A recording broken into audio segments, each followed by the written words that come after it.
Good afternoon, good afternoon. Today we're putting together a video for the Honor Society at St. Louis Community College, Forest Park. I called for the assistance of two of my brothers in a video presentation of this. One is my brother Azul, he's behind the camera. He's helping out with the video part of it. And then I got my brother right here, Malachi. He's going to help me out with some of the reading material. So it'll be help more quickly for me to talk through the presentation. So again, this is for my African American Studies 2 and African American History 2 class, and for my Intro to African American Studies, both for Professor Dorian Brown. Again, my name is Jay Strata. Brothers that's assisting me is Malachi and Azul.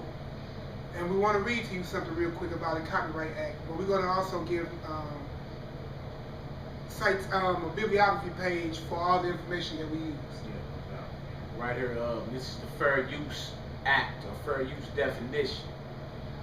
It says a fair use, a legal doctrine that portions of copyrighted materials may be used without permission of the copyright owner, provided the use is fair and reasonable, does not substantially impair the value of the materials, and does not curtail the profits reasonably expected by the owner.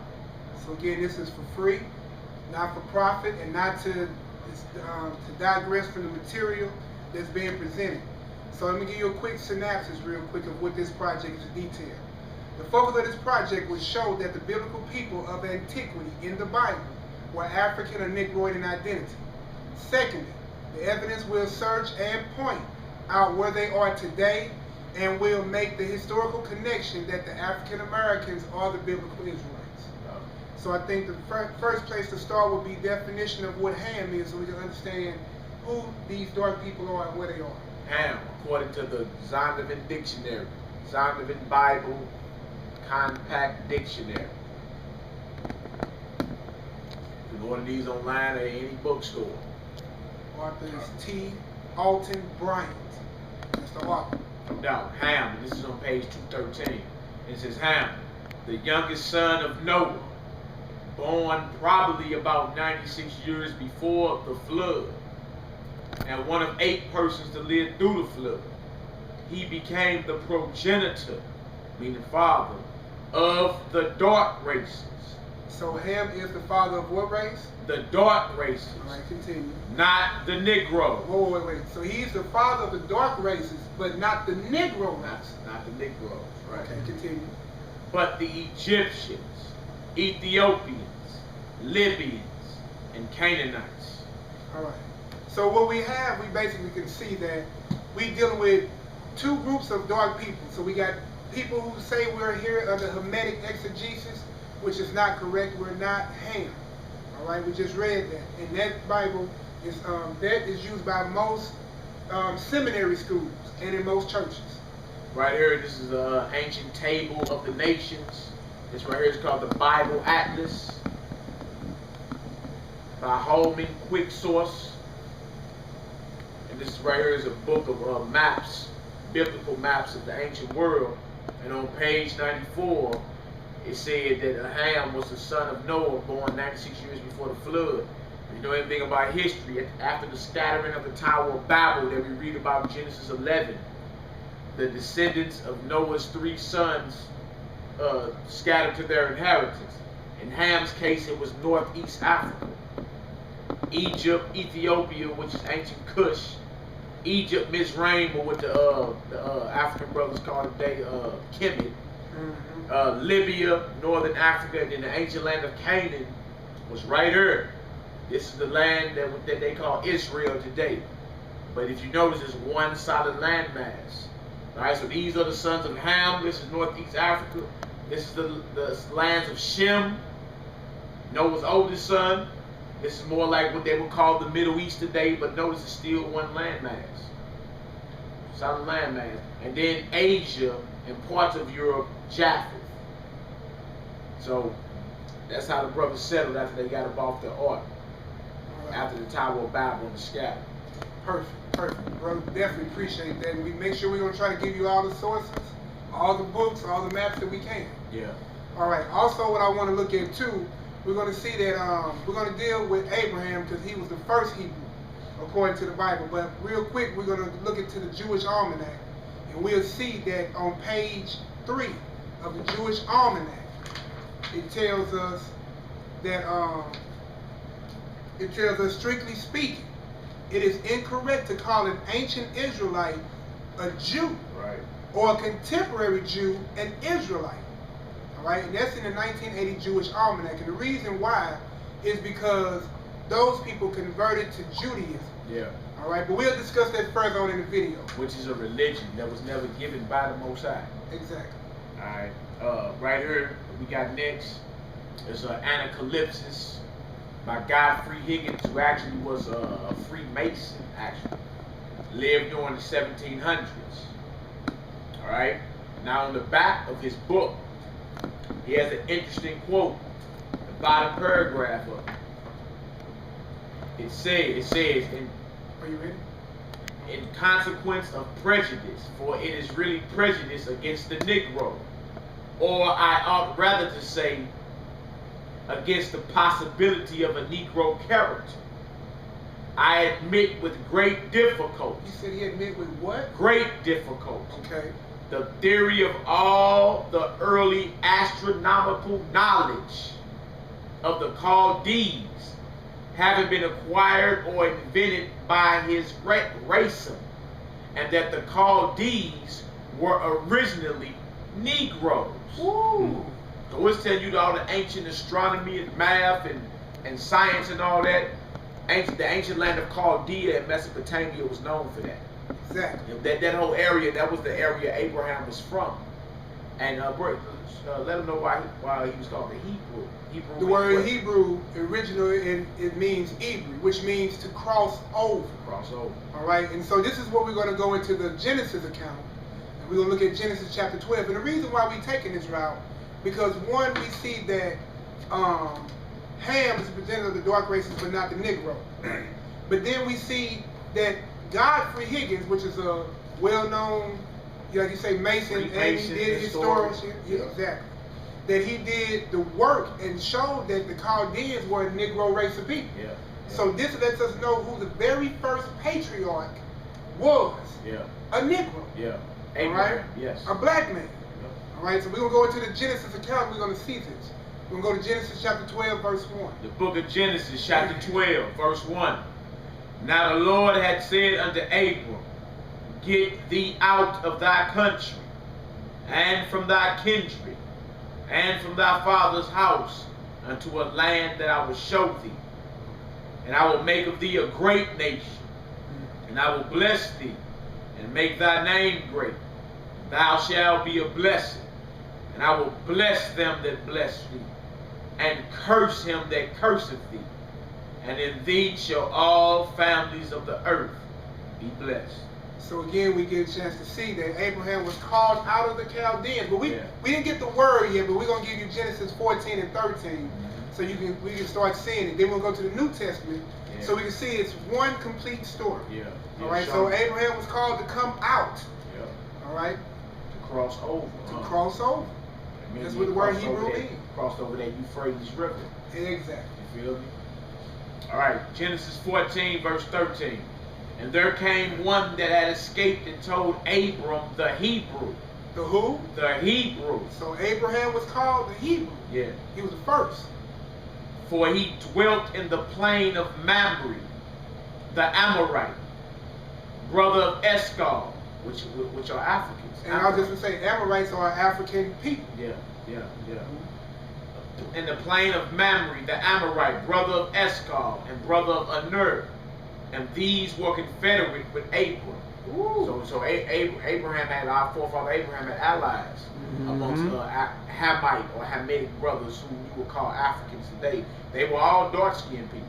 Exactly. You know, but the way you dress, how you worship your God, your culture, what you eat, determines what lane you came from, what language you speak, the customs you keep, determines what kind of dark-skinned person you are. So this is why identity is important. Yeah, it's very important. Very important because it shows you who your friends were, who your allies were, and the nation you belong to, and everything that was entitled to you by birthright. by birthright. All right, so where we're going to go now, we're going to hit this Acts chapter 7. It's going to bring this whole story together. And again, while the brother getting to the page, understand, also discussing with Brother Dorian in the class, and also from the other research we done, there have never even been a European even break the borders of Africa until after the 1400s. And so even before that, what was the people we was dealing with? All right? And so then, again, another thing, we get to see that we had an understanding between each other with those people. But we can go ahead and get this, we can see Abraham and actually where he came from. Yep, the book of Acts, meaning Acts of the Apostles, chapter 7, verse 1. Then said the high priest, are these things so? And he said, men, brethren, and fathers, hearken, meaning listen.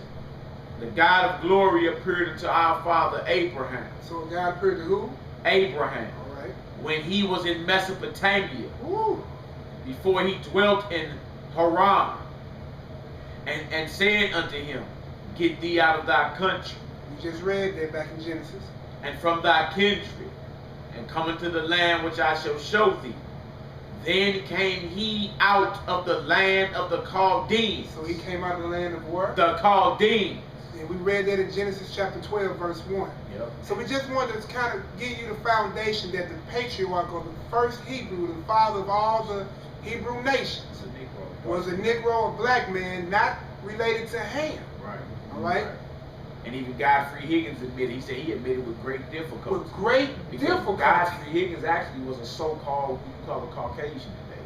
Yeah. You feel me? He lived in the 1700s, but his research and his studying led him to the understanding that, look, these Negroes, all the astronomical knowledge we got, the math we got, the science we got, this knowledge, in the land of Mesopotamia, Chaldea, was known for this. We just read that in the book of Acts just now. Yeah, yeah. And Abraham was called up out of that land. Because the Most High was going to deal with him.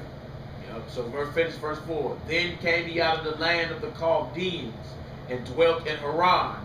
And from thence, when his father was dead, he removed him into this land, wherein ye now dwell. And that was the disciple Stephen talking to our forefathers right before he was executed. Exactly. So now we're going to see, and we're going to journey down, and we'll see kind of what happened. Because in many places you go, people still preserve the biblical images of the ancient Israelites or Christ. And you will notice that he'll be Negroid in color. There's many pictures still in Russia. Many pictures still in the Jewish civilization book. Yep. There's many pictures in the book that the brother finna show you right here. He's gonna give you the book cover. Right here. The Ancient World. Curtis International Library of Knowledge. And if anybody has any type of research, you know who on this front are Egyptians. Dark-skinned people. Correct. And what we read out the Bible dictionary, these are sons of Ham. Alright? Now, these are Egyptians. Right? The cameraman Azor can get a close-up. This is page 58. Up here by my finger. This is historical right here.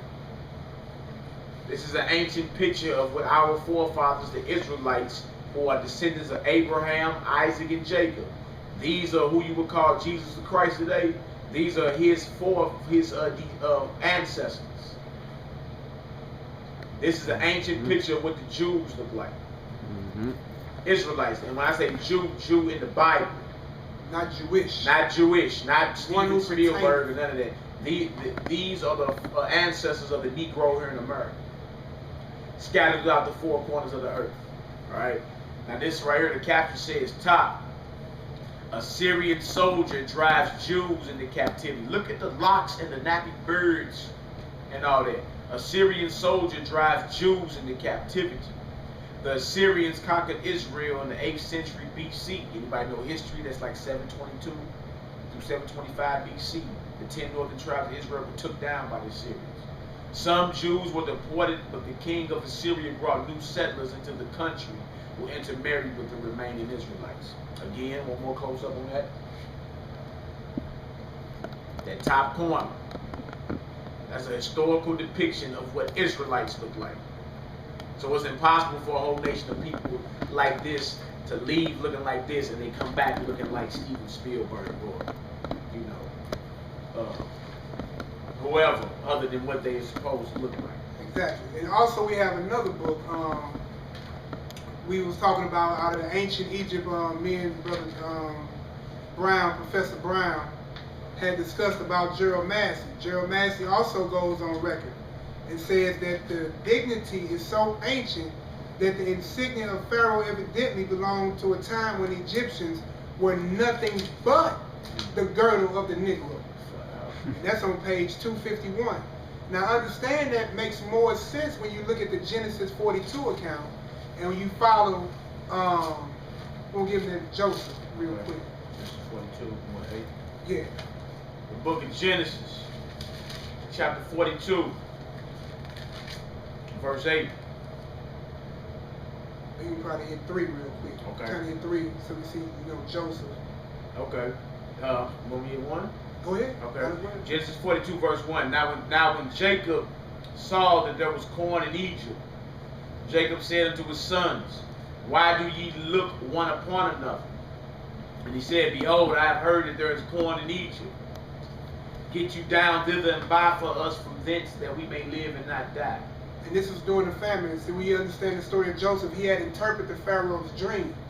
And then it's even depicted on the hieroglyphs that Joseph was called Imran. It's a little circle with an X through it with a sickle on it. All right. And so what was going on is that Jacob was sending his sons, the 10, to go up to Egypt to get some food for the family. Yeah.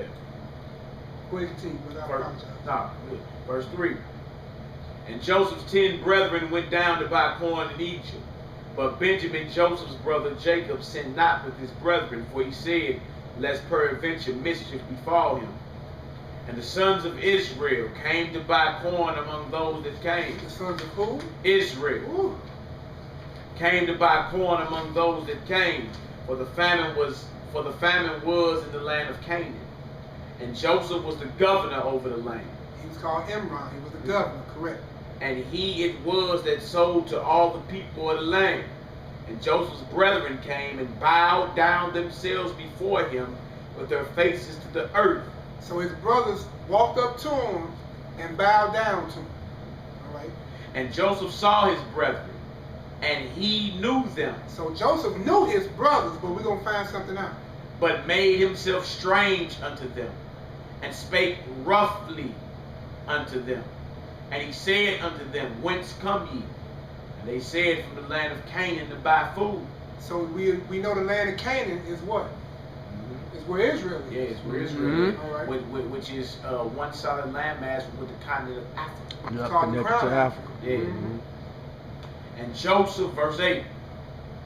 And Joseph knew his brethren, but they knew not him. Now explain. You have to understand the reason why we're reading this so you can understand. Now we already heard Gerald Massey said that these people were Negroid in color. Knew that. All right. So if he was European or if he was Caucasian, what you would call today, how would they not know him immediately when they saw him? Exactly. Amongst these people. All right. You have a European standing amongst a Negroid people. They would have knew their brother instantly. But he changed his voice and they didn't even know who he was.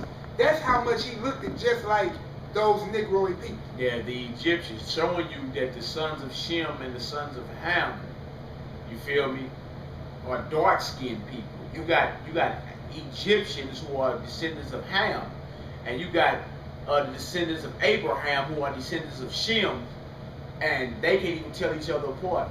If the Israelites are so-called white people, like the vibration is put out today, when Joseph, being a son of Israel, was in Egypt as governor, having provision over all the corn, when his 10 brothers showed up and bowed at his feet, they should have recognized him. Because he was been the only white person in the land. Yeah. But see, what happened is what you have is what they call a iconoclast. If you look up iconoclast in the dictionary, it's known as a person who destroys religious images or opposes their veneration. Here we go right here again, out the ancient world. Right here. We're going to show you how that was exactly being done. It's an actual depiction of it right here on page 93. Right here. And it shows the desecration of a religious image. They would take their dipping wands and dip them in acid, and they would go over the religious icon. And you have this manner of work still done to this very day. Because they don't want you to know how great you are. It's deeper than just Africa. Like, our people have graced the globe and were great everywhere we went. We gave the world its greatest monuments. Yeah. We just heard astrology, medicine. From our history books, Professor Brown, we already know that, you know, we have multi-dimensional men amongst us as a people. Yep. And then we also going to look real quick into the Bible to see if the Bible gives us some type of prophetic understanding how this happened. Yes, sir. Because understand, there is nothing new under the sun, and so again, science, school teachers, everybody use the Bible as a biblical resource or to piggyback off of it in research. So we're going to give you an academic reference, and then we'll give you a biblical reference to see how they sing it in harmony. All right, you don't want to have something you're listening to it ain't in harmony. Exactly. So we're going to go to 1 Maccabees chapter 3.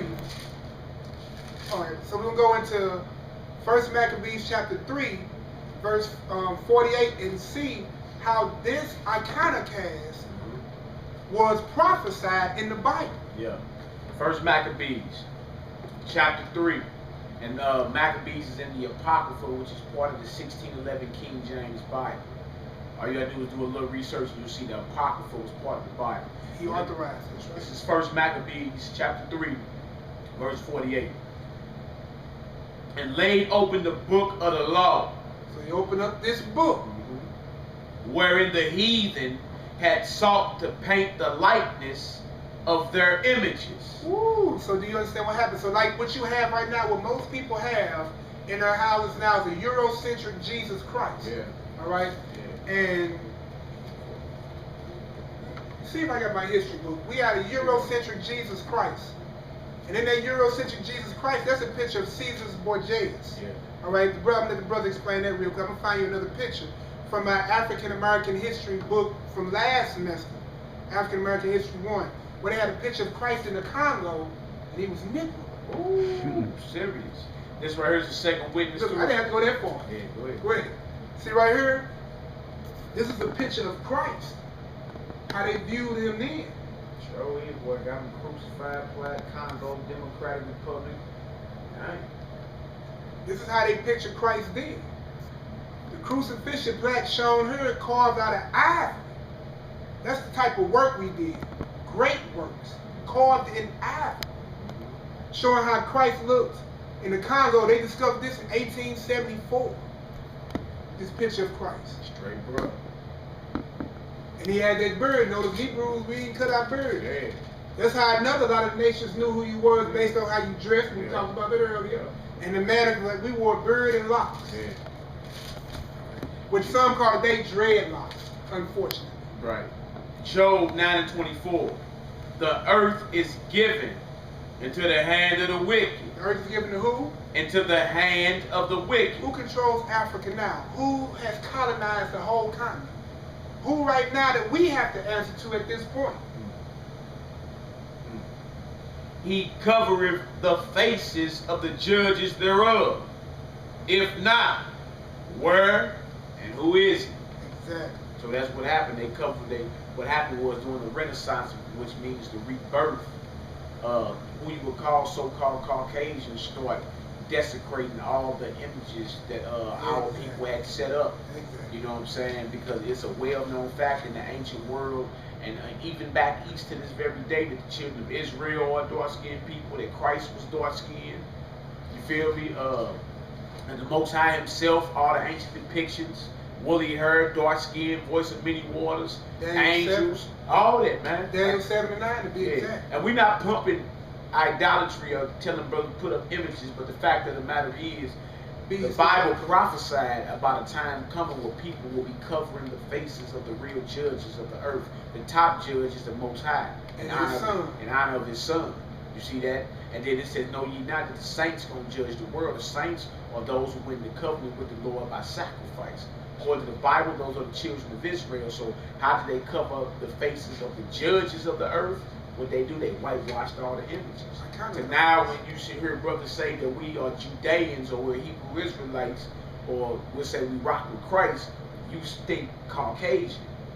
You ain't made the connection that this book comes from an area of the world in which it was all dark-skinned people. Exactly. You feel me? I mean, actually, we can read a couple of those. We sit here while we're talking about it. Give them a perfect example. Give them some Job 30:30 real quick. Job 30:30, and here to explain, and this is early in the Old Testament, so we'll give you that. Also, I'm going to read real quick from, while he's getting Job, I'm going to give you real quick on Numbers chapter 12, verse 1 and 10. We'll see that when we dealing with Moses at this point. Right. All right? When Moses, and Miriam, I'm sorry, I appreciate that. And Miriam and Aaron spoke against Moses because of the Ethiopian woman whom he had married. Moses married an Ethiopian. Well, that's a white boy. You hear what I'm talking about? Exactly. In Egypt. Come on, man. Right. For he had married an Ethiopian woman, and there was a cloud that came off the tabernacle. And behold, Miriam had became leprous, white as snow. So if she became, what you say? Leprous, white as snow. That's what she became when they spoke out against Moses for marrying a Hamite. Now that wouldn't make no sense if Moses and her was already white. Right. To turn somebody of color you already are is not a miracle at all. Leprous, white as snow. All right. So what color was she if she was turned to that? Exactly. Had to be a woman of color. Had to be a woman of color. Dark skin, what the brothers call melanin today and all that. Woolly hair, all that. We'll give you that Job 30:30 real quick. The book of Job 30:30. My skin is black upon me. Ooh, my skin is what? Black upon me. Ooh. And my bones are burnt with heat. So he's talking about darkness. I'm going to give you a picture real quick. My brother looking for another. I'm going to give you a couple of pictures real quick. So you can see. You want to give me one about the famine? Yeah, Jeremiah 14. Yeah. Got that one? Back a little bit. The book of Jeremiah, chapter 14, verse 1. The word of the Lord that came to Jeremiah concerning the dirt. Huh? Judah mourning. Meaning the true Jews are in mourning. Mourning. And the gates thereof languish. Meaning no protection. If a town doesn't have any gates, there's no protection. Languish, meaning it's weak. No leadership for us. They are black unto the ground. Ooh. And the cry of Jerusalem is going up. So it goes into a time of famine with us. And we as a people, when we go through famine, we naturally get darker. Right. You feel me? So and Lamentations 5 and 10 speak on that even directly too. Yeah, Lamentations 5 and 10. But this is one thing. So-called Caucasians don't get dark when they go through famine. They get I got pale. some pictures here. I actually got some pictures from the Jewish Holocaust, yeah. which we was there about almost 40 years before they even got there. The German and Black Holocaust. And we was freed at the same time, but you don't see them erecting no museums about that, do you? This is Lamentations 5 and 10. Our skin was black like an oven because of the terrible famine. See that? So we get darker than what we already are. Our skin don't be shining. See, when we're not going through famine, you know what I'm saying, our skin actually shines, it glows. You know what I'm saying? But when we go through famine, we naturally get darker. Caucasians don't do that. That doesn't happen to Caucasians. I'm going to pull up a couple of pictures from that so we can look at that as well, so we can see what we're talking about. Book of Jeremiah, chapter 8, verse 21. For the hurt of the daughter of my people am I hurt. I am black. I am what? I am black. Astonishment have taken hold on me. You see that? So, I mean, it's all through the scriptures, the physical appearance of our people. You got that picture right there? And even Paul in the New Testament. Acts 21. Acts 21 verse 38. He was mistaken for an Egyptian, and his reply was like, no, I'm not an Egyptian. I'm a Jew. See that? So showing you that according to the Bible, according to biblical history, that the Egyptians and the Israelites are dark-skinned people. Now this right here is to show what we talking about. How the brothers speaking on that. Yeah, that's a good one. Hold that up. See, right here, this is actual. This is the actual pictures from the Jewish Holocaust. All right, how they had them in the camps. How this right here, he was in famine. All them, they don't get dark. No. They don't get dark. When you call this a famine, they're not eating. See, what happened to the Jews when we go, the real Jews, when we go through famine, we get darker. Our skin don't be glowing. You know what I'm saying? These people get pale. And it's just about the truth. Trip off what a real Jew told somebody who thought he was an Egyptian. Acts 21, verse 38. I'm going to start at 37. And as Paul was to be led into the castle, he said unto the chief captain, May I speak unto thee? Who said, Canst thou speak Greek? He was tripping because Paul was bilingual. Exactly. He could speak Greek, Hebrew, Latin. Check this out. This is what dudes say to Paul, verse 38. Art not thou that Egyptian? Oh, so we back to that again. Joseph got mistaken for Egyptian. Exactly.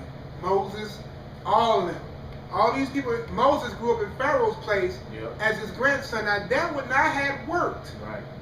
Because he just put the order out to kill all the Hebrew boys. What he would have looked like to his people if he would have kept one European boy as his grandson. Right. Understand what I'm saying? Yeah. So he had put the order out. So understand that these people were a Negroid people. Yeah. Read it again. It says, art not thou that Egyptian, which before these days made us an uproar, and led us out into the wilderness 4,000 men that were murdered. But Paul said, I am a man which am a Jew. So he told him, he corrected, I know I might look like them. An Egyptian. I may be dark skinned like an Egyptian. But I'm not them. But I'm a Jew of Tarsus, a city in Cilicia. Oh, from the Italian. Showing you that dark skinned men were living in also what you would call Europe. Exactly. And we got pictures of the first inhabitants of Rome. They were not white folks. Check us out. Which led 4,000 men that were murdered. But Paul said, I am a Jew, which am a Jew, I am a man which am a Jew of Tarsus, a city in Cilicia, a citizen of no mean city. And I beseech thee, suffer me to speak unto the people. So again, we get to see that Hamites and Israelites look just alike. And didn't when Herod was seeking to kill Christ, where they go? They escaped into Egypt.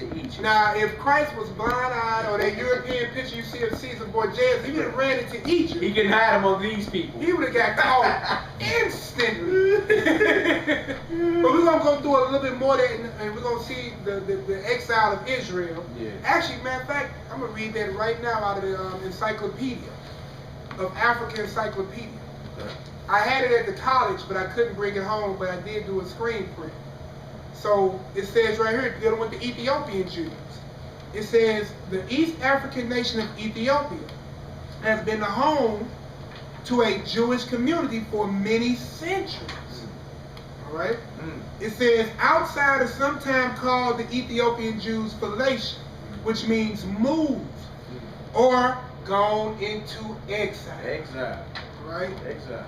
In ancient Ge'ez language, that was the forerunner to the modern language of northern and central Ethiopia. Now it says the origins of Judaism in Ethiopia remain a mystery, but it is likely that the community roots extend back for 2,500 years. 2,500 years. So that's before Christ. Exactly. There's been an Israelite culture on the continent of Africa for over 2,500 years. Over 2,500 years. Now we're going to read further later on down the line. We're going to see more and more of this as we get into Ivan Van Sertima and the other people speaking. That in the 1800s, when they saw you come out of Africa, you was either an Arab or a Jew. And they wasn't speaking to nobody of a Caucasian descent. Alright? Alright, so next we just we hit that. So we're gonna hit that. That fact I just talked it up. We're gonna hit that Ivan Van Sertima. We never showed these ancient pictures of what these Hebrews look like. We skipped the picture history. Oh, I apologize. Oh, well, books. You wanna hit that real quick? Yeah, we follow the bibliography page to kind of keep us in line and in order. So we're gonna backtrack one time to explain the this right here is called a picture history of what they call Jewish culture. civilization. All right, and to show you this is not black propaganda, none of us put this together. But when you go into history, there are undeniable proofs that the Hebrews of the biblical period were people of color. Or people of color, and their descendants were part of the transatlantic slave trade. That says Hebrews of the biblical period. That's exactly what it says. See that? And it's impossible for millions of us to look like this, and now we just vanish. And now we're all so-called, what they would call Caucasians. And this says right here, a Semitic prisoner. So he descends from Shem. Again, Shem. Yeah, so this is not an African, but check words out. This says on terracotta in the period of the 19th dynasty. Woo! 19th dynasty of what? Egypt. And this is a Shemite prisoner, showing you that children of Israel who are Shemites were held captive in Egypt. And it's documented in the hieroglyphics. Yes, it's documented. It is. You got a couple more of these pictures right here. This right here says the thousands of war captives. Because it's false vibration to say the Egyptians never had slaves. The thousands of war captives who were transformed into slaves made it possible for the Egyptian kings to implement their feats of engineering. Chained captives were shown these painted clay facing plaques from a building erected by Ramses II. So we have the pharaoh name. All right. In honor of the king's brave warriors from the period of what? The 19th dynasty. These are dark-skinned people with yokes on around their necks. They've been conquered by Egyptians. And it was a slave force that allowed the Egyptians to build a lot of those treasure cities. Just the same way you had a so-called Negro in all the captivities do all their building. Even in America. All the great buildings, Ben Banneker. Like you have right now, you have Ben Banneker, who finished out the construction, the White House. Yeah. You know what I'm saying? So we have a lot of great minds that the African have added, or the so-called Negro have added to this country. Wherever we went into captivity, they flourished in their captivity. Yeah. Greece, Assyrian, Rome, Babylon, Egypt, America. Yeah. Wherever it goes, they use our ingenuity to build these great places. You need the children of God. Scriptures say in Acts 17 that we are the offspring of the Most High. So you need the children of God to build your empires. It's just what it is. So we're going right here. We're going to the African presence in Europe. Author is Ivan van Sertima. Yes, sir. We're going to give you quick 3 pages so we can see that Ivan van Sertima, who is a very well-respected historian. He just gave up his ghost not too long ago. Yes, he did. But he was on page 275, on page 277 and 78. This right here, I'm going to read a little bit on the back. It says the book is divided into 6 parts. The first Europeans, African presence in the ancient Mediterranean Isles and mainland Greece. Africans in the European religious hierarchy, Madonnas, saints, and popes. Presence in Northern Europe, African presence in Eastern Europe. Page 275, brother. Yeah, 275 and then 277 into 278. Page 275. It says Tsarist officials were completely indifferent to the fate of non-Russian peoples inhabiting Russia. Non-Russian people inhabiting Russia. Russian statistical data of that time referred to Africans. Okay, so we talking about the data. This is how they view. This is how the Russians view Africans in the 17 and 1800s. Okay. As Arabs or Jews. As who? Arabs or Jews. During the time, and look, the transatlantic was still going on. Yeah. So they didn't look at the Europeans as Arabs and Jews. They looked at the Africans as Arabs and Jews. This is what Ivan van Sertima is saying. Yeah. Yeah. Amazing. Page, what we at next? 277, about the last paragraph, I believe. Last paragraph, 277, says, Leo's praise of his countrymen is proof that Africans are not typical of the beastly lineage reported by European Renaissance voyages. So what we're talking about is Leo Africanus. Yeah. Now I don't really have to go into a lot of explaining Leo Africanus. We know for the record who Leo Africanus is. He the guy they sent to map out Africa. Yeah. Right. No doubt. And he say, notice what he said. He said Leo's praise of his countrymen is proof that Africans, and when it says Africans, a lot of people lump every dark-skinned person on the continent of Africa as one person. And it's never been like that. See, it's talking about the Hebrew Israelites that dwelt in West Africa, and North Africa, and parts of East Africa. You know what I'm saying? So when it's saying African, we're not saying all the cultures on the continent of Africa are united in one. We're showing that it was a great presence of our people living on the continent of Africa. We have always been mistaken for Africans. Always been even mistaken. back to biblical times. All right. So it says we was in Russia on this one. Yeah, and it was saying that look, they either Jews or Arabs. It says Leo's praise of his countrymen is proof that Africans are not typical of the beastly lineage recorded by European Renaissance voyages. Renaissance meaning rebirth. And when they start whitewashing all the images. Kind of class. If you was always ruling Europe, why did you have to have a Renaissance? Why you gotta have a rebirth if you was always on top? Leo quotes from the biblical chapter of Genesis. Ooh, so whoa. So again, like we said earlier, historians, scientists, authors, even people who go out and survey the land, Leo Africanus, even he had knowledge of the biblical scriptures, the Torah, and the Tanakh, which is at that time, in the New Testament. All right, so yeah, definitely. Had knowledge. Just wanted to point that out how he's be going back to the Bible. It says Leo quotes from the biblical chapter of Genesis that the Negroes and Tawani Moors. So hold on, the who? Negroes and Tawani Moors. And Moors means black, so a lot of Moorish brothers were Israelites. But we're gonna go into that too. Yes, we're gonna cover a small piece of that. Cited by Europeans as being different by nature due to their complexion, are both descendants of Noah. Ooh, so he had just made the connection that these dark people, these Jews are descendants from Noah. And we just read the son of Ham. One of the sons of Noah, progenitor of the dark races, but not the Negro. Both descendants of Noah, all of which opinions and reports are to be understood only of the original of the Tawani people. That is to say, of the Numidians and barbarians. For all Negroes or black Moors take their descent from Cush. Ooh, that's Ham. Check this out.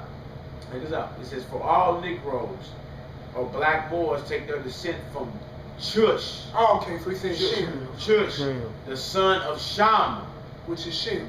Who was the son of Noah. Correct. See, that Sham and Shem is another way. It's the same way. Shem is more modern. Sham is more ancient. All right. Appreciate that, brother. That was perfect edification. It says descent from Shush, the son of Sham, who was the son of Noah. But whatsoever difference there be between the Negroes and the Tawani Moors, certain it is that they had all one beginning. Woo! So he said there is a difference between them, but they had one beginning. They came from Noah. And Noah said they came from Noah and his son Shem, or Shem. You see what I'm saying? So that's what we have with that. So now we're gonna go. My brother Zur, he got a book. It's the history and the description of Africa. Actually written by Leo Africanus. Who we just was reading about. So he goes into a further explanation of this. All right. Okay, we heard the history and description of Africa by Leo Africanus, page 129. About the original of the Africans. Our historiographers do much disagree, but some will have them to be derived from the inhabitants of Palestine. Because as they say, being expelled out of their own country by the Assyrians, they came at length into Africa. So you see, like we just said, that part of the Assyrian captivity. You'll also read about that in the book of Maccabees and the Apocryphal books. Yep, the Kings, 2 Kings chapter 17 as well. About how Assyria took down our forefathers. And we showed the picture earlier with brothers going into captivity by the Assyrians. Correct. And they was brothers with what they would and call kinky birds and kinky hair. Yeah. Alright. Now we're going to page 163. Those Africans which inhabited Libya and Numidia, So that's where they inhabited when they went into their exile. would each of them worship some certain planet, unto whom likewise they offer sacrifices and prayers. Some others of the land of the Negroids worship Gugimo, that is to say, the Lord of the heaven. And this sound point of religion was not delivered unto them by any prophet or teacher, but was inspired as it were from God himself. After that they embraced the Jewish law, wherein they were said to have continued many years. Whoa. Go back to that Jewish law part, where they came into their understanding. Because see, that understanding lets you know that their culture had been in Africa. They've been there. And Leo Africanus just told us, he recognized that there may be some differences, but they had one originated from Noah. So Leo Africanus again goes on record in his other book saying that this Jewish culture was there. And afterward they professed the Christian religion and continued Christians until such time as the Mohammedan superstition prevailed. The Mohammedan superstition. They call it Islam. Because Muhammad came in as one of the last major religions on the earth in around about 570 to 630 AD. Now we're going down to page 202.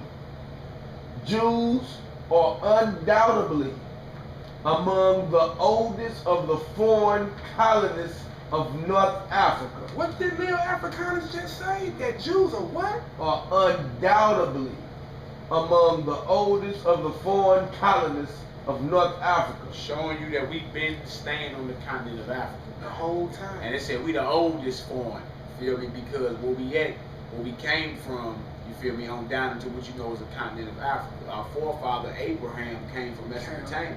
There it is. He crossed over to the Euphrates and then started dwelling amongst Hamites.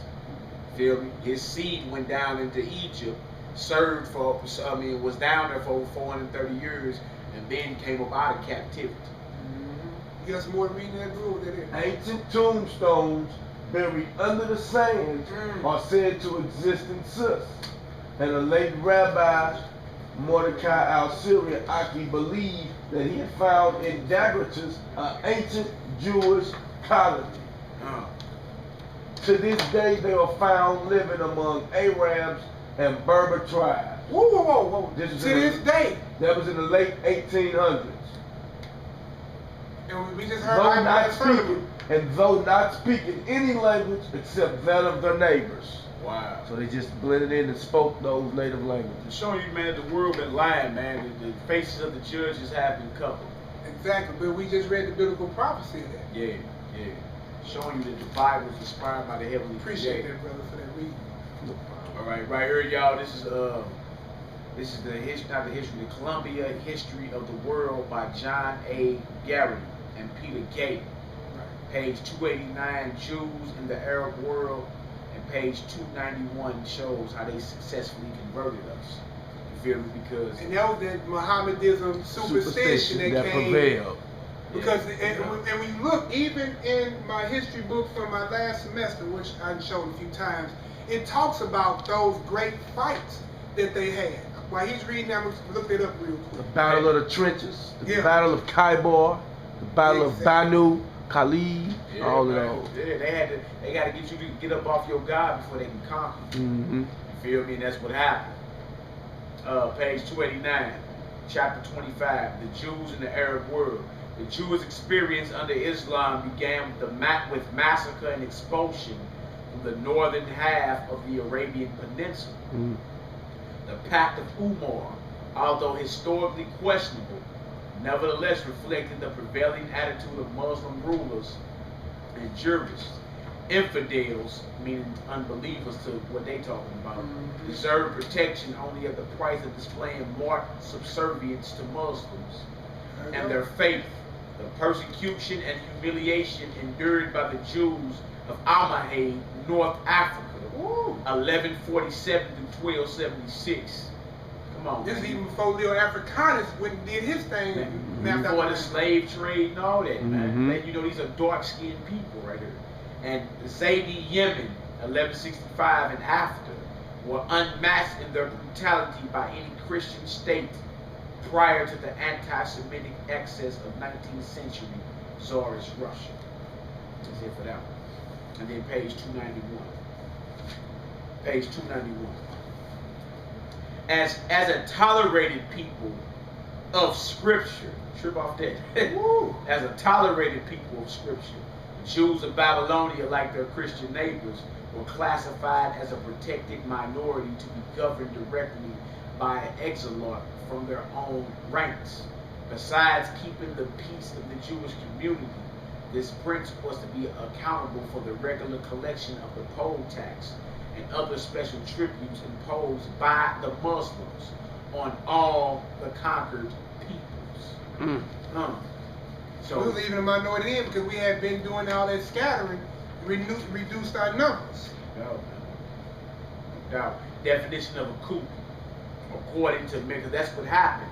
And that's what you just heard in the book. He said there was a coup. Yeah, that was a coup. And it says right here, a brilliant, sudden, and usually highly successful stroke or act. That's what happened with when the Mohammedans came in and converted our people. It was a coup that went down. It was an overthrow. First stronghold is our mindset. You know what I'm saying? How we serve our God and all that. So if they can never get you up off your God, then they can conquer. Because our God means our power. Feel me? God comes from the Hebrew word which means power or powers. And that's exactly what had to happen. Understand that this captivity, unlike those, is they learn as they go. Right. This time they made you forget your language, your God, your name, your nation, your whole, wherever you came from. Again, it's the worst type of identity theft. Yeah. Not only did they take your image and they took it and changed it, they took your land and they took everything from it. Yes, sir. All right, because now also when you read like in places like, I'm gonna give you one like the Universal Jewish Almanac, it tell you that 92% of the people that claim to be Jewish are actually from Ashkenazi. Now we're gonna read out of Genesis 10. We're gonna see Ashkenazis come from the land of Japheth. So those people that are there, and even there's another brother who went on record and said in 1956, was it Gamar Abdul Nassar? Yep. He said that y'all would never have no peace because Israel left black and came back white. He was assassinated 2 weeks after that. And after they was assassinated, they placed Hosni Mubarak. And Hosni Mubarak was there since the last person said the Israelites left black and came back white. That's why they still fighting for the land of David. You had everybody from Helen Thomas, who was a main press lady who worked in the White House, told them to get out of Israel, go back to Europe. Y'all are occupied. That's why they fight like they fight. You see, all that's prophetic as well. We're going to read about the strangers that inhabit the Lord's land. 1 Samuel chapter 2, verse 32. And thou shalt see an enemy in my habitation, in all the wealth which God shall give Israel. And there shall not be an old man in thine house forever. Ooh. Prophecy about strangers or enemies being in the land of the Lord.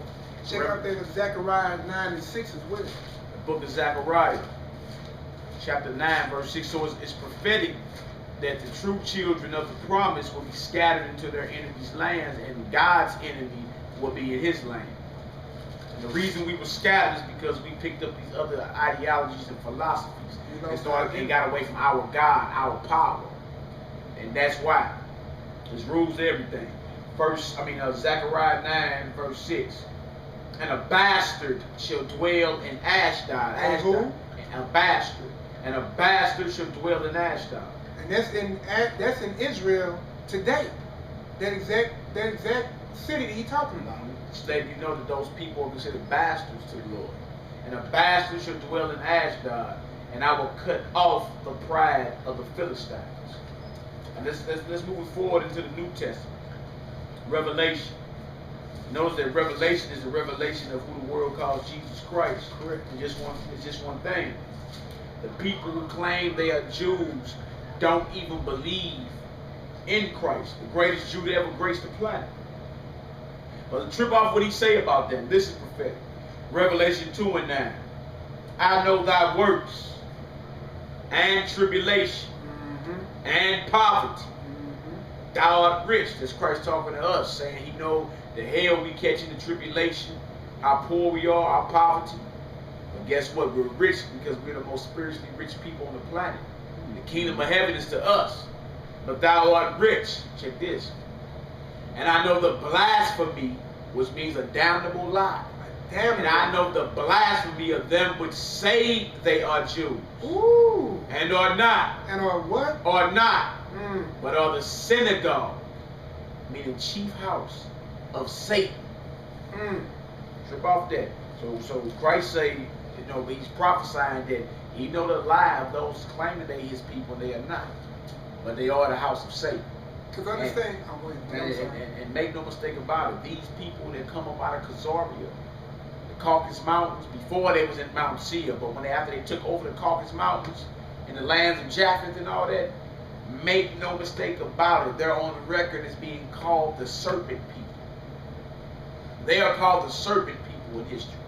Do a Google search and type in serpent people, and you're going to see it's the people that came up out of the Caucasus Mountains right there, man. So Christ identified them and said, look, I know your work, your tribulation, your poverty, talking to his people. Because he know they're going to go through. Right, but you're rich.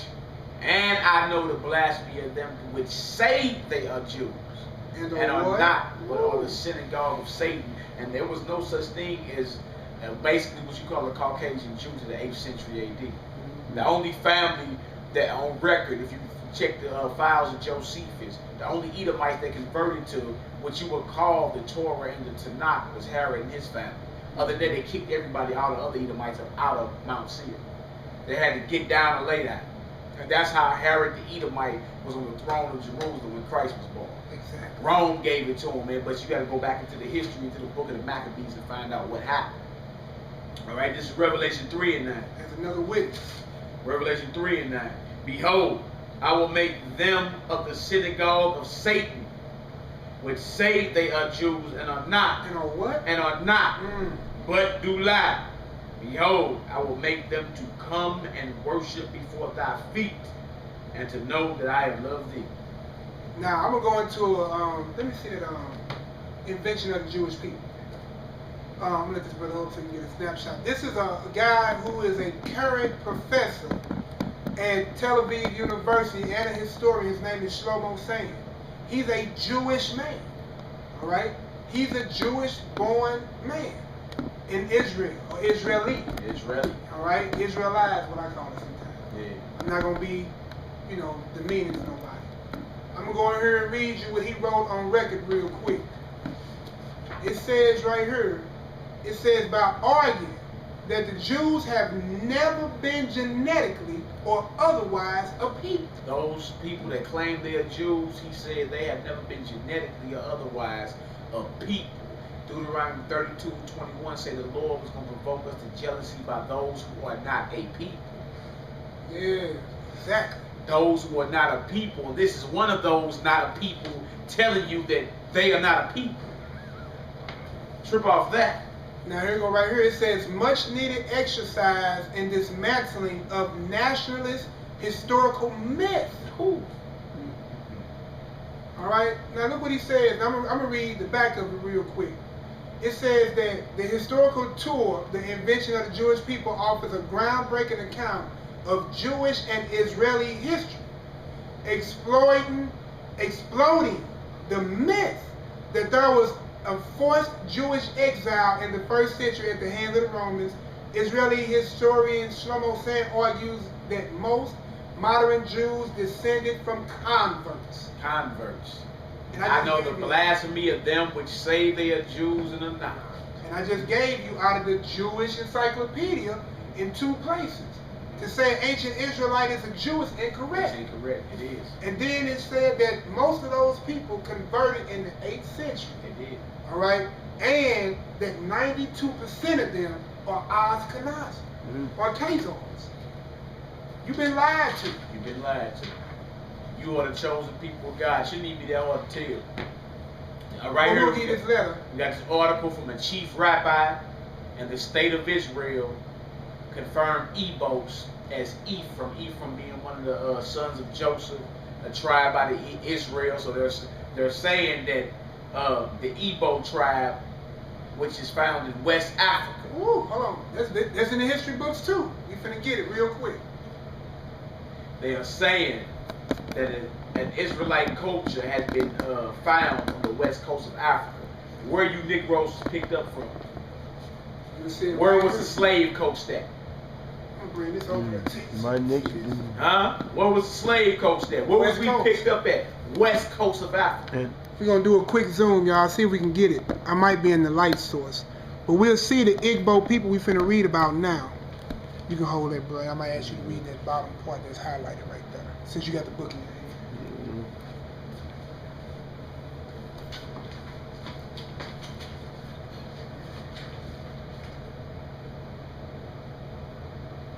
You got it? All right. Right here. Chief rabbi in the state of Israel confirms Ebos as Ephraim. September 6, 2006. Ebos on the west coast of Africa and Nigeria that moved to Israel were recognized by the chief rabbi in Israel after receiving a letter from the Ebo rabbi Ben Daniel on the behalf of his people. We in Israel today believe that this is one of the most significant events to happen in the Israelite and Jewish communities. Whoa. What was that? Say it again? Israelites and Jewish communities. See, they recognize there is a difference. It is. There is the people who are the people, they're more than Israelites. Israelite. And then there is the Jewish people who are converts and took the political place in the land. It's called the whole political structure was called Zionism. Yeah. That has nothing to do with God's people getting their land back. That was a political construct put together so the serpent's people can get a foothold in the promised land. That's what all that was about. All right, it says Israelite and Jewish communities since the Falashas, Jews of Ethiopia, or the Kohanim of South Africa Limbo. For the first time, trip off this, for the first time the Hebrew Israelite presence has been confirmed on the west coast of Africa. Woo.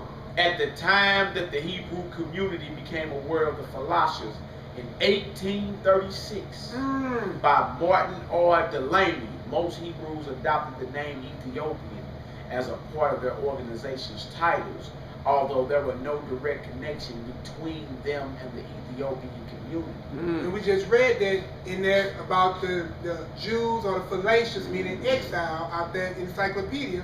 They've been dealing around there for over 2,500 years. Yep. All right, understand that. And then, so what you need to be part of that? Look at the next paragraph, where it talks about how they made the connection with the language. Because what they did, they used anthropology. They went into the tombstone. I got it right. It says they also confirmed that most of the slaves, that means the majority of them, large majority, they also confirmed that most of the slaves brought to the Americans came from Nigeria, hence the term Niger, as we get nigger from, right, which is a Latin word which simply means dark skin. Acts 13, Simeon Niger, or nigger. And he was a Jew, and later becoming a derogatory word. Let's read that again. They also confirmed that most of the slaves brought to the Americas came from Nigeria, hence the term nigger or Niger, and later became a derogatory word. So in this confirmation of our brothers, the Ebo, that consists most of the tribes of Gad, we disagree right here. Yeah, we disagree with that. Gad, Zebulun, and Issachar is just a tip of the iceberg. Because in this confirmation, it confirms the beliefs of many of the Hebrew Israelite communities. Which are one of the communities as we are. In the United States. In the world? In the United States. That they were brought on slave ships. Woo! Please read Deuteronomy 28:68. That they were brought on slave ships from the west coast of Africa, mainly Ghana and Nigeria, in the fulfillment of Bible prophecy. So this is what the chief rabbis going on record state. This is what your Jewish rabbis are saying. What we've been teaching for years. What the elders that came before us been teaching for 30 years, 40 years, and the elders before them, that we are the people of the book. But see, the Negro won't believe it unless somebody else other than his persuasion come tell him. Now right here, what we have as a witness to what the brother is talking about as well, he's going to try to give you the other information out of this book. But also it tells you that there was ancient, well, I'm going to let him read that. But right here, it shows, if you can see it, this is from Ancestry.com, one of the largest search engines for family history, all right? It's connected through all kind of databases, dating all the way back and across into Europe, all right? And the Asia and other parts of the world. It tells you that the slave immigrants from West Africa doing everywhere from 1600 all the way up to 1850. Right. The people that was part of that trade that was on record on ships were Wauda, Ouda, or Kwauda, and Benin, which are all those West Coast that we just read. Now you can probably read that real quick. That where I got highlighted. That's a French way to say Judah and Benjamin. Because they didn't have the W sign. And what's so funny is the French are over on the West Coast, slave coast of Africa right now, going to war with all those West Coast of African nations, in which remnants of us are still there. Right. Ghana, Mali, Timbuktu. I'm going to read this about the Bible prophecy that he was talking about real quick. Okay, about us going into captivity via cargo slave ships. First one is mentioned in Deuteronomy 28. Deuteronomy 28, verse 68. I'm going to read 64 and 68. And the Lord shall scatter thee among all people, from the one end of the earth even unto the other. And there thou shalt serve other gods, which neither thou nor thy fathers have known, even wood and stone. That's what you make all your idol gods out of. And you bowing down to church there every Sunday. Yep, wood and stone and wooden crosses and cobblestones. Verse 65. And among these nations shalt thou find no ease, neither shall the sole of thy foot have rest. But the Lord shall give thee there a trembling heart, and failing of eyes, and sorrow of mind. Verse 68. And the Lord shall bring thee into Egypt, meaning captivity, again with ships. With what? With ships. So if you know the continent of Africa, which I know my professor and a lot of people do, you don't have no need for no ships to move no slaves across. You can walk from Israel to Egypt. All right.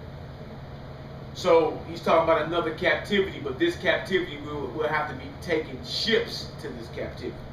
Sounds like the transatlantic slave trade. Exactly what it sounds like. And the Lord shall bring thee into Egypt captivity again with ships, by the way whereof I spake unto thee. Thou shalt see it no more again. So you're not going back to the literal Egypt. You're going to the biblical understanding of Egypt, which means house of bondage. And all you got to do is read Exodus 20, verse 2 for that one. And it calls Egypt the house of bondage. And there ye shall be sold unto your enemies, for bondmen and bondwomen, and no man shall buy you or redeem you. Luke 21:24. This is Christ talking about these same people, the children of Jerusalem. And they shall fall by the edge of the sword, and shall be led away captive, that's a slave, into all nations. And Jerusalem shall be trodden down of the Gentiles, meaning strangers. Which we just got through talking about that. Jewish people. Remember the Lord say, there shall be a stranger or a bastard or an enemy in my habitation.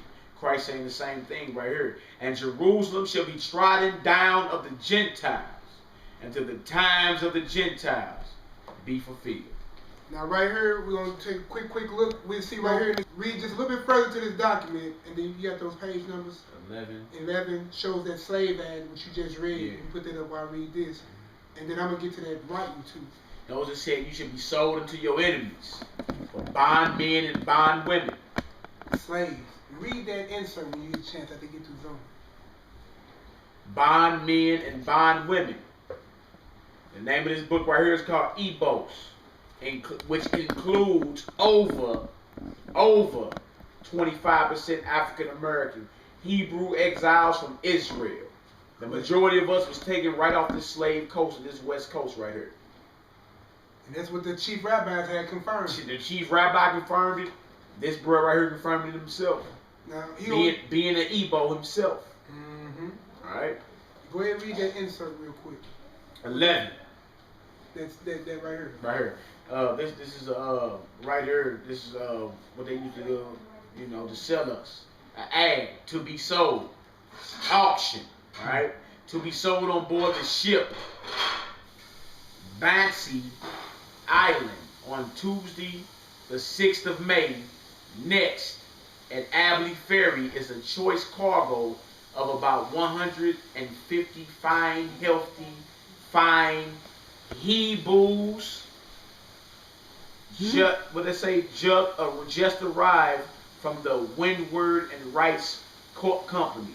The utmost care has already been taken and shall be continued to keep them free from the, what is that?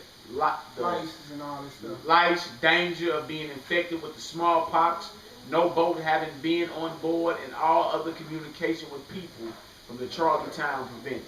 For showing you they got a healthy stock of 150 Igbos. Sound like they almost said Hebrews. That's what it is. I say Hebrews. Hebrews. Right there. But ye shall be sold unto your enemies for bondmen and bondwomen, and no man will redeem you out of it. That's what the return of Christ is about. And understand the reason why they made that connection. Historians with the Igbo spelled the same way. Society communicated through secret Igbo writing called Negroid. That's on page 45 of that book. They had the ancient writing. They found that same symbols discovered engraved in a number of African American tombstones in Virginia. See that? That writing of the Igbos or Hebrew exiles? Exactly. Why is it that they find this same writing style on the tombs in Virginia of so-called African American slaves? This same writing style right here. Exactly. The writing style of the Igbos. Then now we're going to hit you with some of this Rudolph Windsor. All right? Because a lot of these things, see, the problem we have with most cases. Oh, okay. Going to page 84 to 85. So you follow along. Okay, right here, y'all. This is from Babylon to Timbuktu. A history of the ancient black races, including the black Hebrews. By Rudolph R. Windsor. Page 84. Yeah, 84 and 85. The second paragraph. Yeah, excuse me, I'll get some water. Page 84. Some water. Babylon to Timbuktu. And actually this chapter is called the North African Black Jews.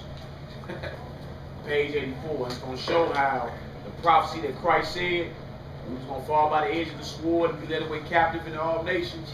That started in 70 AD when the Romans sacked Jerusalem. We, being the children of God and being warned of Christ, fled into Africa. To blend in with the other people, they looked at it like us. Exactly. If not, all we had to do was cut our beards and put on Roman garments. And we would have blended right in with the Europeans. Blended right in with the Romans. But no, we had to flee amongst other dark-skinned people to hide because we would be 100. This is page 84 of Rudolph Windsor, Babylon to Timbuktu.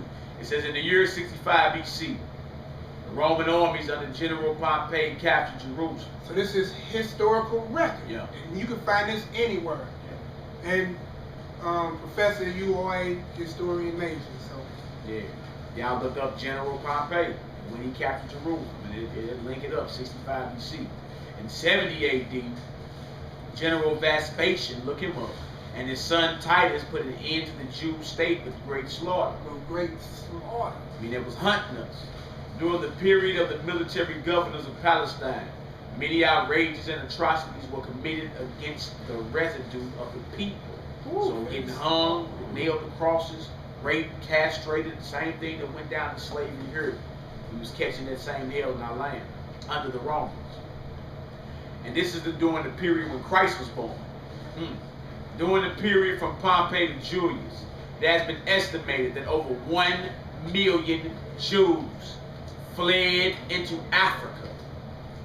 fleeing from Roman persecution and slavery. So that's what Christ prophesied about.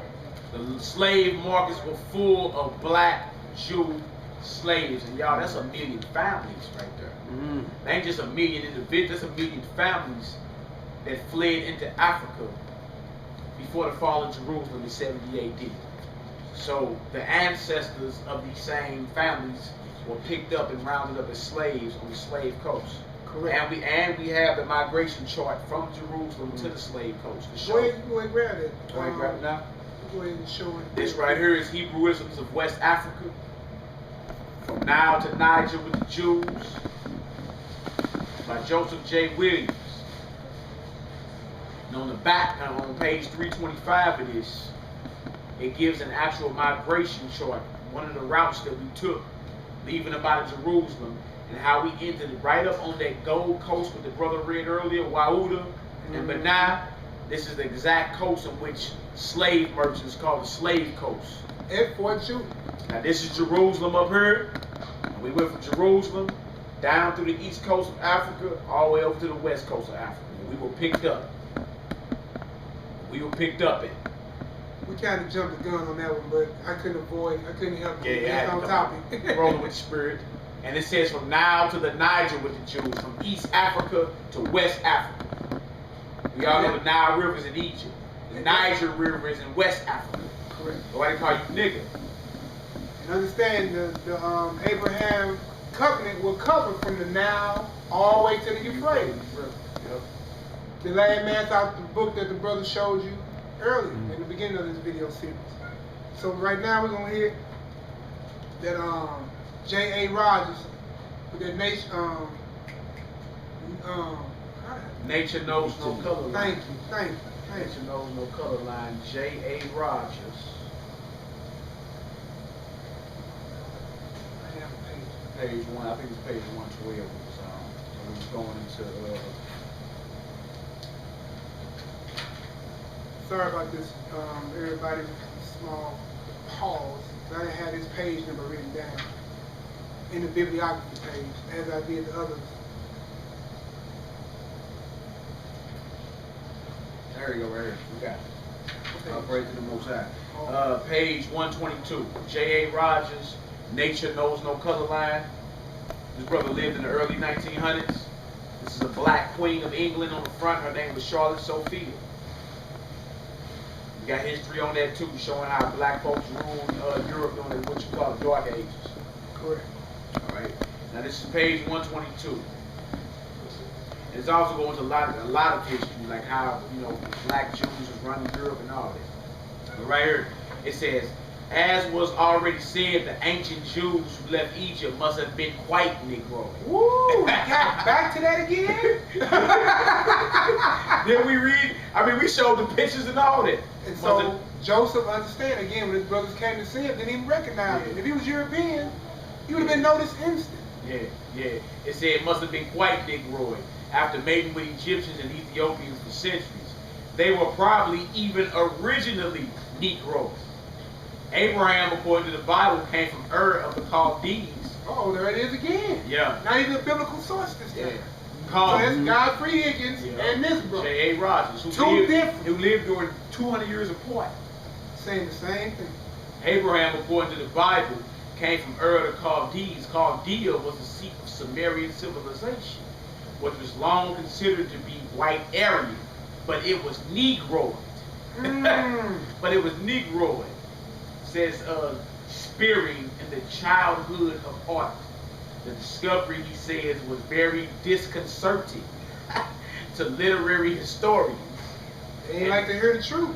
Philologists, for that race was proved to be not a branch of the civilizing Aryans, nor of the gifted Semites, but of a Negroid people, having affinities with Mongols. Delufoy also in his research says that the Elamites, not Edom, Elamites, who once dominated in that region were Negroes. One of their kings is mentioned in connection with Abraham in Genesis 14. Strabo, who lived in 30 BC, says that the people of Western Judea were part Egyptian ancestry. Because they've been there, mating back and forth, just like how we are here. But he says, although the inhabitants are mixed up, thus the most prevalent of the accredited reports in regard to the Temple of Jerusalem represents the ancestors of the present Judeans, as they are called Egyptians. This was in 30 BC. Check this out. Long before. Check this out. It says they were called Egyptians. It says right here, it says Tacitus, Cornelius Tacitus, who was a Roman historian of about 90 AD, so after the fall of Jerusalem, says many assert that the Jews are an Ethiopian race. And then we just read that Acts 21, and Paul was thought to be An Egyptian. You see that? But these are all dark races. They looking like. exactly. So in the ancient world, even white men knew, who were looking at Jews of their day, they were under the impression that we were spawned out of the Ethiopians. You wouldn't be looking at no Caucasian. He wasn't looking at his brother and thinking that. See that? Showing you that how outsiders looked at us were we were always, according to Antiquity, according to prophecy, according to our culture, we had always been a dark-skinned people.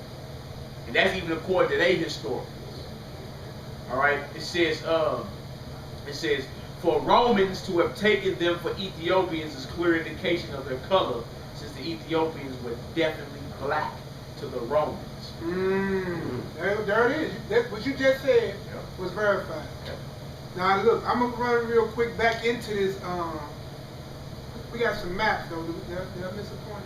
So I want to go into this Hebrewism on page 326. Now, this is Negro land, but we won't be able to show that. Okay. So 326. Yeah, we got the Negro 4. land. Maybe Azor might be able to get it if we get close up on the map. All Show right. the Negro land while you read And this is part of the thing we was talking about as well, about when that Mohammedanism superstition came up. Highlighted Jewish communities that fought against those, understand that it said that Negro the rain land. on Negro the land. And that's West Africa, right? It was called Negro land on the map. And that map is as late as 1650. ancient map. Negro land. What did it say, bro? Now right here it says, and remember what we was talking about earlier, when you had the superstition of Mohammedanism coming in on the Jewish community. Yeah. When the brothers started converting over there, remember I said there was a lot of battles going on. Yeah. Brother Zua had named off a few. Here go another one in the same book. All right, it says the reign of Vandals in North Africa gave the Jews a respite, and incidentally afforded them the opportunity of Judaizing the Berbers, over whom they gradually gained a dominant influence. The Judeo-Berber regimen reached its climax in the heroic resistance of Kahina, the Jewish Berber queen, to the encroachment of the host of Islam. So they went to war.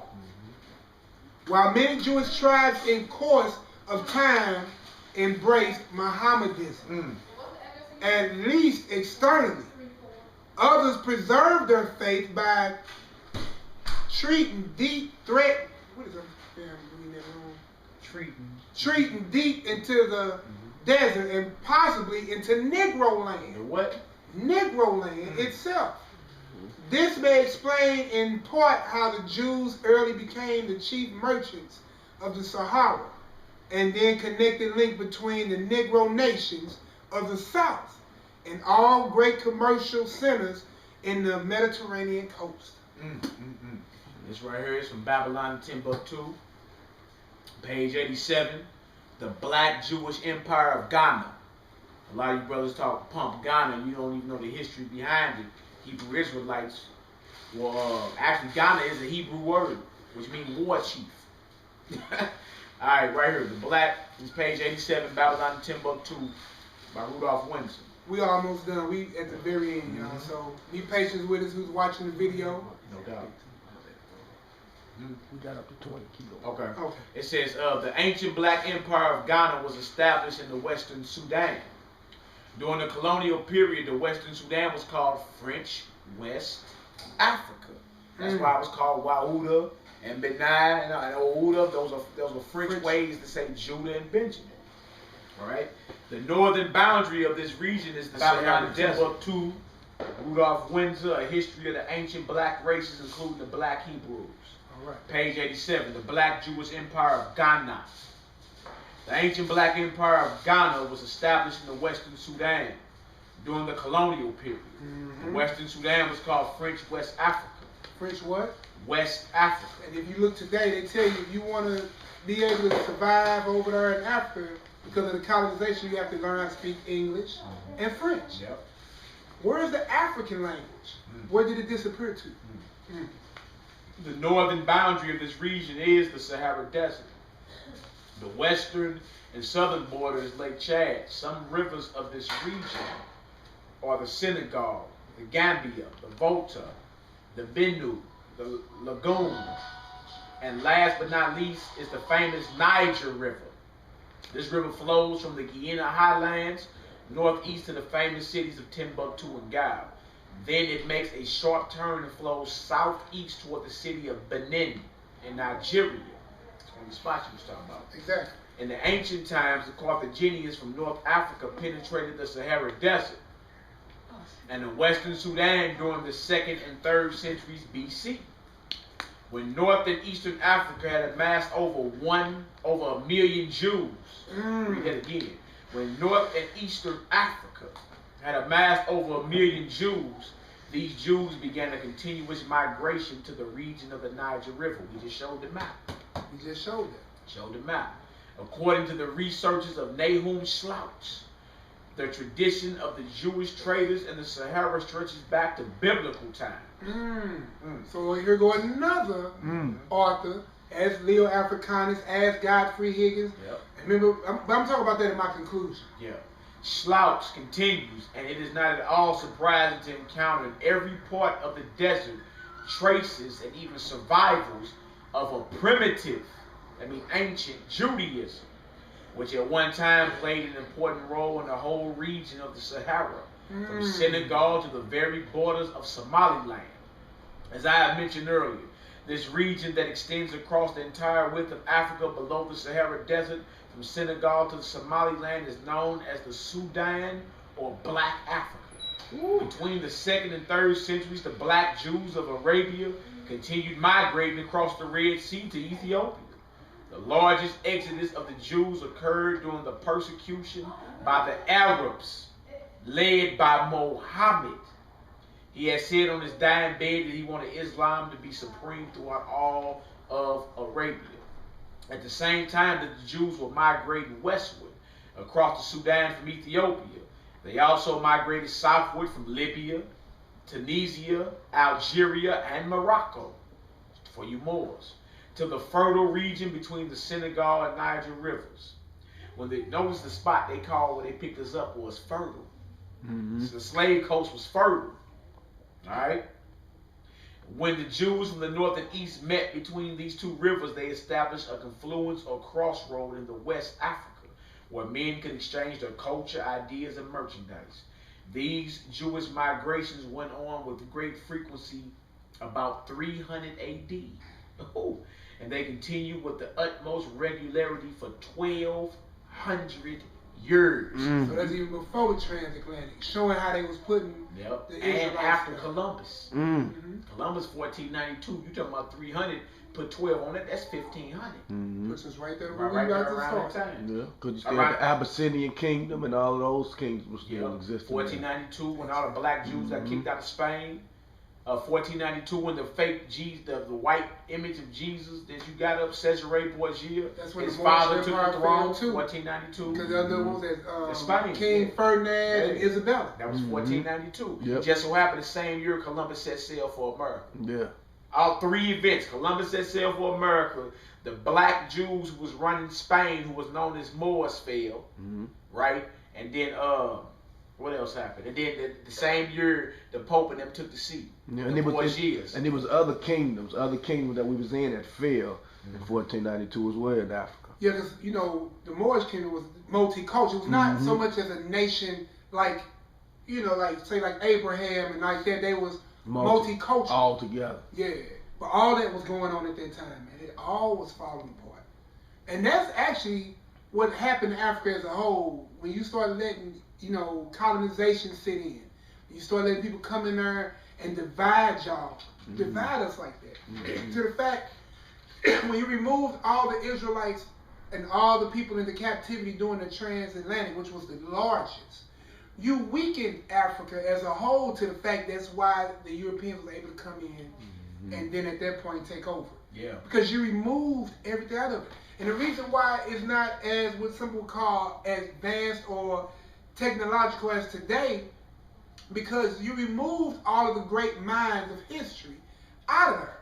The people that you had that helped build that great country, that great continent, I should say, into the place that it was in Israel and all the other places, were removed. Yeah. By being removed, you remove the wealth of Africa with its people. Yep. The resources, and even today, man, they drain all the resources up. They get money off the resources, and they never redevelop the land. They drain the resources. Because they don't care about it. You feel me? To where now that's all you see. But see, when we had kingdoms set up on the continent of Africa, from Timbuktu to Mali to Ghana, man, it was some of the greatest, magnificent stuff they had ever seen in their life. Exactly. And to those that are listening and that's seeing this, it was all because we disobeyed our God. For those that would ask why and how did that happen? Read that Deuteronomy 28 and Leviticus 26. Because of this time, constraints, we couldn't give you all that, but it's in the bibliography. No doubt. Right, check out page 90, Babylon Timbuktu. The first paragraph? Yeah, the Jews came into the western Sudan from northern and eastern Africa as a result of a chain of commercial and persecutory migrations. They were being persecuted. The Jews had settled among the most civilized people throughout the ages. They adopted new methods from other people and left their material, educational, and moral imprint among the people with whom they resided. For many centuries, the Hebrews had to employ great physical and psychological initiative, mindset. They could not afford to be complacent or apathetic. They were hated. So apathy could mean cultural stagnation or death. The Jews imported into the western part of Africa a superior material, educational, and moral culture soon after 300 AD.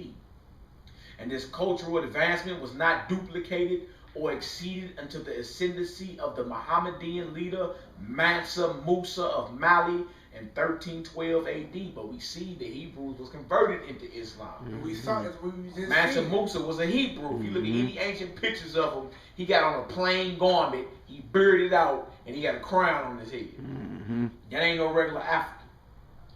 All right, it says, in the 3rd and 4th centuries AD, the Africans on the west coast did not possess the cultural superiority of the Africans on the north and east coast. The black Jews had an advantage over the African tribes. They carried their culture, history, laws, and written records with them. This assured them a constant precedent for the development of a higher social organization because of the stability of the black Jews' culture. The Jews were not absorbed into the autonomous population. In fact, the Jews absorbed some of the native tribes. The Jews made use of every opportunity. They were industrious and skillful people. In the Jewish Ghanaian states were found kings, princes, governors, generals, secretaries, treasurers, revenue agents, judges, architects, engineers, doctors, historians, language interpreters, mathematicians, jewelers, sculptors, masons, carpenters, painters of art, goldsmiths, leather workers, potters, armorers, saddlers, blacksmiths, and agriculturalists, etc. The black Hebrew kings of Ghana had 2 titles. The black Hebrew kings of Ghana had 2 titles. 2 of them. Keamaga, master of gold, and Ghana, war chief. Professor Gabi says the 22 Hebrew kings reigned in Ghana before the Hegira in 622 AD. Before Islam even was founded, 22 Hebrew kings had already been reigning in Ghana, 622 AD. And 44 had reigned by 790. You got a little more, Hebrew? That Farrakhan you talking about? Yeah, I'm gonna hit that Farrakhan on Last? Yeah. Okay, you want me to hit the end of this Timbuktu? Yeah, go ahead. 132. One more on this Babylon Timbuktu. We almost done, y'all. 132, 133. Dr. Alan H. Godby postulates the position that black Jews were on the West African coast from Senegal to Angola, and they, the Jews, were driven to this area from the Central Sudan by Muslim propagandism. See that? Having a knowledge of the black Jews in the United States, Dr. Godby arrived at this conclusion. This is what old Dr. Godby says. Check this out. These facts have peculiar significance when the presence of Judaism among American Negroes is to be considered. Hundreds of thousands of slaves were brought to America from this Western Africa during the days of the traffic, beginning nearly 400 years ago. How much more of Judaism survived among West African Negroes in that earlier time? As persecuted communities, they were rather more in danger than other Negroes of being raided by war parties and sold as slaves. It may be considered certain that many partially Judaized Negroes were among the slaves brought to America. How many of them might still hold some Jewish customs? Here is another question. Before Dr. Godby published his book, The Lost Tribes of Myth, Rabbi Matthew organized a Hebrew congregation in 1918 and proclaimed that the black people in the United States and the West Indies are the original black Hebrews. These are hundreds of thousands of black African Hebrews scattered throughout the United States, not only in the urban areas, but also in the rural communities of this nation. With the revelation of ample historical evidence, the authenticity of these black Hebrews can no longer be questioned. However, in regard to the purity of their Judaism among some of these Jews, that is another issue. And that's because being that that religion was moved, or that understanding was removed from you. You see, at that point, you didn't retain it. So what you have now is an awakening of consciousness to research it, which is thanks to Professor, Doreen A. Brown and Miss Jason in the honor class in the honor society allowing me to do this work. But I'm gonna read from y'all what happened with Farrakhan, because the Nation of Islam had been on the front lines fighting for black liberation. Yeah. All right, and so it's prophetic. Even when you see these people who were stout Islam come out with this knowledge. Yeah. So this is what he reads. He says that the Honorable Elijah Muhammad said that the Almighty God Allah revealed to him that the black people of America are the real children of Israel. Oh, really? And look, hopefully we have gave enough information to prove it. Hopefully we proved that before, this guy here is saying it. Right. Hopefully you got enough ample evidence to come to the conclusion yourself. Before we even read what he talking about. But we just progressing through time till today. Mm-hmm. So we can understand what's going on in America today as part of the project. We have to show where they are today. Yeah, and then also, we ain't dissing or nothing like that, but Farrakhan is a very influential person within our nation. You know what I'm saying? So for the fact that he will come out and say that, you know what I'm saying? Live. You feel me? Live, and it's received. I mean, come on, guys. Exactly. But he said that Honorable Elijah Muhammad said that the Almighty God Allah revealed to him that black people of America are the real children of Israel. And we are the choice of God. And that unto us he will deliver his promise, said Minister Farrakhan. It was a quote.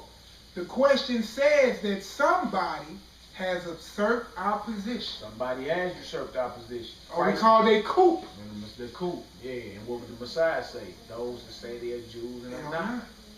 Synagogue would say. And so it says that the question says that somebody has taken the promise of God to the children of Israel and claimed it for themselves.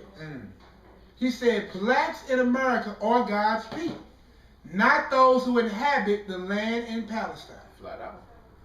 Flat out. That's what Minister Farrakhan goes on record to say. So I'm just going to go and read the conclusion of this real quick. And I want to take thanks Miss Jason, Professor Brown, Brother Malachi, Zeus, sat back there and doing all the filming and everything. And but basically in conclusion, In conclusion, most people link the Bible to all manners of study. History, science, and research, which we just read from all these authors, all the way to Leo Africanus, refer back to the Bible for a historical reference. And I think it is possible to know the whereabouts of these people. It has been shown that black people who identify themselves more strongly with their racial identity are generally happier, according to a study led by psychology researchers at Michigan State University. The study, funded by the National Institute of Mental Health, appears in the 2011 and 2012 issue of Cultural Diversity and Ethnic Minority Psychology, a research journal published by the APA, or the American Psychological Association. This is a part of the solution to what has been a serious problem in the African American community and why this journey is necessary. To get a sense of how important identity is today, for instance, of what it would be like if one would suddenly lose their identity. Imagine if one forgot their name, or became a John Doe, if you will, lost all his documents, his social security card, his birth records, and everything. All right? All his documents proving who he was. What would that person do? How easy would it be for that person to survive, even in modern society? In early human communities, those without an identity were made outcasts. Without an identity, one has lost their rights to land, friendship, support, and this plight strikingly is familiar to the plight of the so-called Negro, or the modern African American today. So hopefully with this journey we showed you that the biblical people were people of color. All the way from the patriarch till today, we showed you through evidence from the Jewish community, who recognizes that they are a Jewish and a Hebrew Israelite community, out of their own mouth saying it's fulfillment of biblical prophecy, who they are today in America. And from other authors, other resources, hopefully we have concluded a work worthy of being called out. No doubt, no doubt. You can go ahead and cut it, bro. What's his music? Block in the building. Cause we go back before the slave ships. Cause we go back before the slave ships. Cause we go back before the slave ships. Abraham, Isaac, our granddaddy Jacob. Cause we go back before the slave ships. Cause we go back before the slave ships. Cause we go back before the slave ships. Abraham, Isaac, our granddaddy Jacob. I'm from the chosen seed of Abraham. My forefathers got it on in the land of Ham. From banging with them Canaanites to learning their ways. Tell whoever they was lying, saying ignorance pays. Rocking skinny jeans and pink, then your spirit is gay. What you say? I bow to the great Yahweh, or Yahweh in the ancient tongue. So check your history. Hunted, now you're loving the heathen, and that's a mystery. These niggas rocking feds, and the others say salam. But peace in the original tongue, shalom. Deception so thick you can chop it with an axe and you deceive. What do you believe if you can't look back? So I search my forefathers like Job 8 and 8 and come to find out they the ones that's on the pearly gates. So I'm a terrorist, believing in the coming of Christ. Yahweh Shai paid the ultimate price. Cause we go back before the slave ships. Cause we go back before the slave ships. Cause we go back before the slave ships. Abraham, Isaac, our granddaddy Jacob. Cause we go back before the slave ships. Cause we go back before the slave ships. Cause we go back before the slave ships. Abraham, Isaac, our granddaddy Jacob.